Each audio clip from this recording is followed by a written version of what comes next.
Politi legis non legis politi adoptande. Politik harus tunduk pada hukum, bukan sebaliknya. Assalamualaikum warahmatullahi wabarakatuh. Hukum Tidar, we fight for justice. Perkenalkan, kami delegasi Universitas Tidar pada kompetisi debat penegakan hukum pemilu keempat antar perguruan tinggi se-Indonesia tahun 2024 yang dilaksanakan oleh Badan Pengawas Pemilihan Umum Republik Indonesia. Pada kesempatan kali ini kami memaparkan artikel ilmiah pada Standing Pro dengan judul Reformulasi Konsep Netralitas ASN pada Pilkada tahun 2024. ASN Indonesia bertanggung jawab untuk melaksanakan tugas administratif, melaksanakan kebijakan pemerintah, dan memberikan pelayanan masyarakat yang optimal. Pasal 2 Undang-Undang ASN disebutkan bahwasanya asas-asas ASN salah satunya adalah asas netralitas. Namun, Kemendagri melaporkan bahwa 450 ASN dilaporkan ke Bawaslu karena diduga melanggar netralitas dalam pemilihan tahun 2024. Untuk menyelesaikan masalah ini, gagasan bahwa hak pilih ASN harus ditiadakan menjadi topik yang patut dibahas. Pasal 5 UU ASN menyatakan setiap ASN tidak terpengaruh dan tidak memihak pada kepentingan lain selain kepentingan nasional dan negara, karena akan menggiring opini dan suara masyarakat lainnya. Oleh karena itu, seluruh lapisan ASN harus mematuhi prinsip netralitas ini.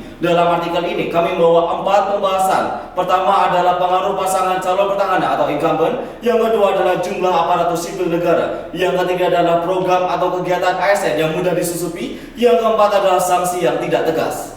Pertama, pengaruh pasangan calon petahana. Terdapat perizinan adanya paslon petahana. Dinyatakan bahwa kepala daerah yang menyatakan diri untuk mencalonkan kembali di daerah yang sama tidak wajib mundur dari jabatannya. Hal ini menimbulkan masalah baru yang berkaitan dengan pemanfaatan masa kedinasan dan politik balas budi, di mana orang-orang yang menduduki jabatan tersebut mendapatkan jabatannya karena janji yang telah dibuat sebelumnya, sehingga mereka yang menduduki jabatan tersebut akan berhutang pada paslon yang mempromosikan mereka. Jika ini tidak dihentikan, kerusakan dalam sistem pemerintahan Indonesia akan terus berulang. Yang kedua, jumlah aparatur sipil negara. Pada data statistika yang dihimpun Badan Pusat Statistika Indonesia, jumlah ASN pada tahun 2023 di Provinsi Jawa Timur saja dapat mencapai total 360.000 aparatur sipil negara. Hal ini akan membuka peluang bagi pasangan calon untuk memperoleh suara dominan dengan iming-iming promosi jabatan. Tidak melupakan bahwa senioritas dalam ASN juga memiliki pengaruh yang menjadi tekanan khusus bagi ASN atas dasar keterpaksaan mendukung paslon tersebut.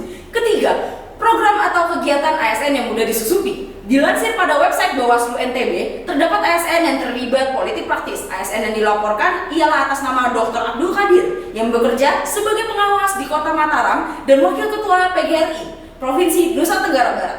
Pada masa jabatannya, beliau melakukan kampanye salah satu calon anggota DPRI daerah pemilihan NTB, yaitu Dr. Ali Arahim, melalui salah satu grup WhatsApp. Menjadi salah satu bukti pelanggaran kode etik pasal 5 Undang-Undang ASN, yaitu menjaga agar tidak terjadi konflik kepentingan dalam melaksanakan tugasnya. Keempat, sanksi yang tidak tegas. Undang-Undang ASN dan PP nomor 42 tahun 2004 tentang pembinaan jiwa korps dan kode etik pegawai negeri sipil menjelaskan tentang sanksi yang diterima akibat melanggar kode etik dan netralitas dalam ASN hanya berupa sanksi moral saja. Tidak sama sekali ditemukan adanya sanksi lain seperti administrasi, sanksi pemberhentian sementara, atau pencabutan untuk menimbulkan efek jera kepada ASN yang melanggar. Netralitas aparatur sipil negara merupakan unsur penting dalam Pilkada 2024. Namun dalam praktiknya, pelanggaran terhadap netralitas ASN kerap terjadi karena pengaruh paslon petahana yang memanfaatkan kekuasaannya untuk mendapatkan suara. Banyaknya jumlah aparatur sipil negara mempermudah paslon petahana untuk mendapatkan suara melalui wujudan promosi jabatan, program atau jabatan ASN yang mudah disusupi, dan sanksi yang tidak tegas. Mengingat aparatur sipil negara yang melanggar netralitasannya hanya diberikan sanksi moral sesuai dalam pasal 17 PP nomor 42 tahun 2004 tentang pembinaan jiwa korps dan kode etik PNS. Rekomendasi yang dapat diberikan dalam hal reformulasi konsep netralitas ASN dalam Pilkada 2024 adalah dengan mencabut hak pilih ASN untuk tetap menjaga integritas dan netralitas ASN demi mencapai cita-cita demokrasi yang bersih.